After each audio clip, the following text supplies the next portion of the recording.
God. How many gods? Dia kata God is one. So do you mean Jesus pray to himself? Ingat ya, persoalan ini bukan saya nak hentam agama lain. Jangan salah faham ya. Saya bukan menghentam agama lain tau, tidak. Tetapi untuk mengkaji daripada kitab dia sendiri, perbincangan ilmiah. Sama dengan orang Islam kita. Masuk Islam kena tukar nama bapa jadi bin Abdullah. Betul?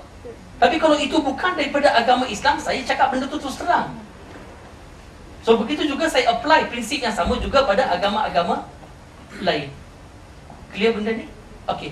Sekarang dikatakan kita berbincang dengan orang Hindu pula. Orang Hindu ni kita kena faham. Kebanyakan orang Hindu, dia amal agama Hindu ikut turun temurun. Tetapi ada juga orang Hindu yang mengkaji agama Hindu. Jadi kalau kita betul-betul nak faham apa tu agama Hindu, tanya orang yang mengkaji agama Hindu, the scholars of Hinduism. Dan bila kita jumpa the scholars of Hinduism, dia akan merujuk pada kitab-kitab suci dia. Dan kitab suci orang Hindu ni banyak. Kalau Islam yang utama Quran, bagi orang Kristian Bible. Tapi orang Hindu ada banyak kitab-kitab dia. Yang paling tua ni adalah Veda. Veda ni ada macam 4 jenis: Rig Veda, Yajur Veda, Sam Veda, Atharva Veda, Kitab Purana, Upanishad, Mahabharata, Ramayana, Bhagavad Gita, Srimad Bhagavatam, Turumuru, macam-macam kitab dia. Jadi sekarang kita tengok balik kitab yang paling utama bagi mereka tu Veda.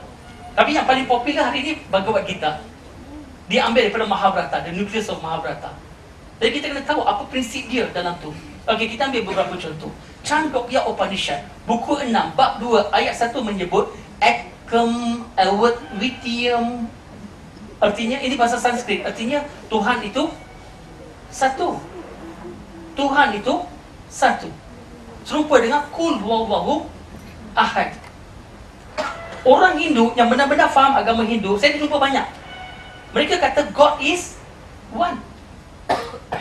Serupa tak dengan Islam? God is one. Kemudian kita ambil contoh. Svetasvatara Upanishad, bab 6, mantra nombor 9 berbunyi Na Cesakati Janita Na Chadipa. Ada siapa-siapa boleh ulang? Dengan tajwidnya sekali. Okey, artinya lah Tuhan tak ada ibu bapa. Atau Tuhan lain yang lebih besar dari dia, tak ada. Tuhan tak ada ibu bapa. Lam yalid walam yulad. Ataupun kita ambil Yajur Veda, bab 32, ayat 3 menyebut Natasya Pratima Asti. Bagi Tuhan tak ada pratima. Natasya Pratima Asti. There's no pratima for God. Apa di pratima dalam Sanskrit? Artinya ukiran, gambaran, lukisan, image. Tuhan tidak boleh digambarkan. There's no image for God. Walam yakul lahu kufuwan ahad. Arwah bapa saya dulu biasa cerita pada saya tentang Tuhan. Dia sebut Tuhan itu adalah Niranjan Niraka. Kata ingat apa erti Niranjan Niraka? Dia kata Niranjan artinya kuasa Tuhan tidak ada terbatas, tidak terbatas. Berarti maha berkuasa. Niraka artinya Tuhan tidak ada rupa. Tuhan tak ada rupa. Serupa dengan Islam. Atau Yajur Veda, bab 40, ayat nombor 9 menyebut Andatama Pravisantiasam Butimu Paste. Yang bermaksud mereka jatuh dalam kegelapan. Siapa-siapa yang menyembah asam buti. Apa itu asam buti? Alam semula jadi. Kalau menyembah alam semula jadi, jatuh dalam kegelapan. Ikut mantra dalam kitab ni, kitab Veda.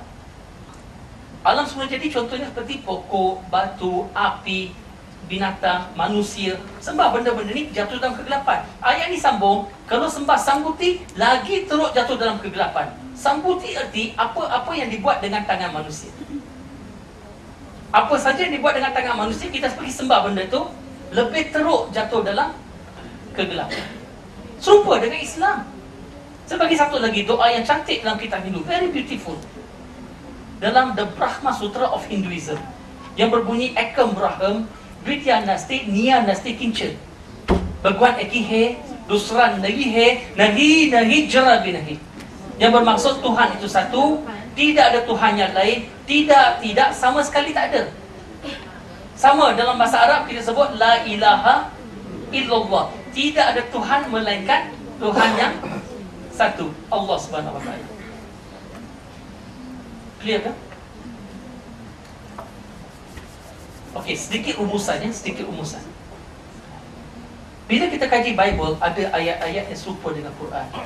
Kaji kitab Hindu pun ada ayat-ayat yang serupa dengan Al-Quran.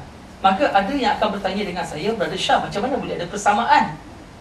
Macam mana boleh ada persamaan? Bible lebih kurang 570 tahun. Bukan Bible. Bible ni banyak ditulis lepas Nabi Isa. Okey, Nabi Isa lahir lebih kurang 570 tahun sebelum Nabi Muhammad. Kitab-kitab Hindu yang saya sebutkan tadi adalah lebih kurang 2000, 3000 tahun sebelum Nabi Muhammad SAW. Sebelum. So macam mana boleh ada persamaan ni? Jawapan di dalam Al-Quran. Dalam surah Fatih, surah 35 ayat 24, surah Nahl surah 16 ayat 36, dan juga surah Ar-Ra'd surah 13 ayat nombor 7. Allah Subhanahu Wa Taala berfirman yang bermaksud, kepada setiap kaum, kepada setiap umat telah kami hantar utusan untuk memberi keterangan secara jelas.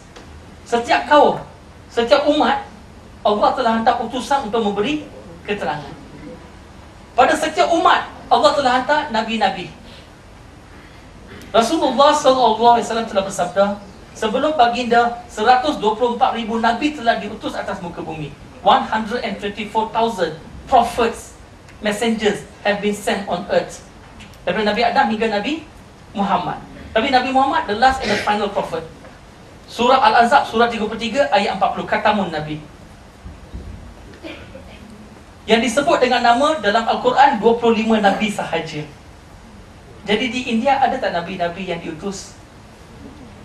Ada tak? Ada. Sebab ayat ni kata to every single nation. Semua. Ada nabi-nabi diutus. Dan semua nabi membawa mesej tauhid yang sama, mesej akidah yang sama, oneness in God.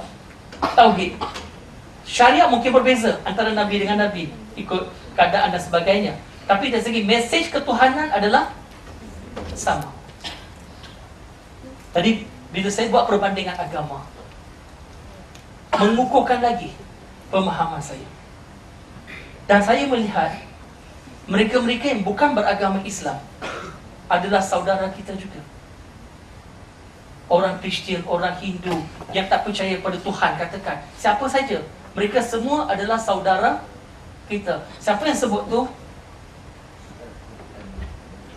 Surah Hujurat, surah 49 ayat nombor 13.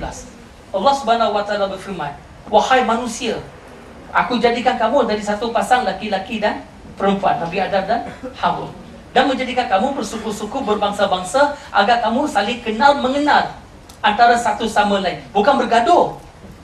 Dan yang paling mulia di sisi Allah siapa? Orang Arab. Yang paling mulia di sisi Allah siapa? Orang Melayu. Tak, orang yang paling bertakwa. Yang paling mulia di sisi Allah adalah orang yang bertakwa. Yang Allah melihat takwa kita, bukan bangsa kita, bukan warna kulit, bukan kita lelaki atau perempuan, bukan kita kaya atau miskin, bukan kita ada harta banyak ataupun kita tak ada harta. Yang Allah melihat adalah takwa kita. Apabila kebenaran sudah sampai kepada kita, apa kita buat? Kita terima ataupun kita tolak. Sebab manusia adalah special. Allah memberikan manusia akal fikiran, faculty of intellect. Dengan akal fikiran ini, Allah mengizinkan manusia untuk membuat pilihan, free will, limited free will. Kita boleh memilih taat pada perintah Allah atau tidak taat kepada perintah Allah. Sambung sikit lagi ya. Tuan-tuan dan puan-puan, semata-mata kita lahir dalam keluarga Melayu, tak semestinya kita Muslim. Sama ada kita bertakwa, kita Muslim ataupun tidak, bergantung kepada amalan kita, bukan pada kelahiran. Nabi Nuh AS, anaknya, isterinya pun tidak beriman pada Allah Subhanahu Wa Taala. Betul? Benar? Hanya semata-mata mak bapak kita Islam, belum tentu kita pun mati dalam keadaan Islam. Amalan. Maka mungkin ada yang akan bertanya dengan saya, okey Brother Shah, orang Cina bagaimana? Okey, ini masa dah terlalu suntuk. Kalau dengan orang Cina, ada kepercayaan mereka. Biasanya kita kalau dakwah dengan orang Cina, kita kena faham sedikit sebanyak tentang Buddhism, Taoism,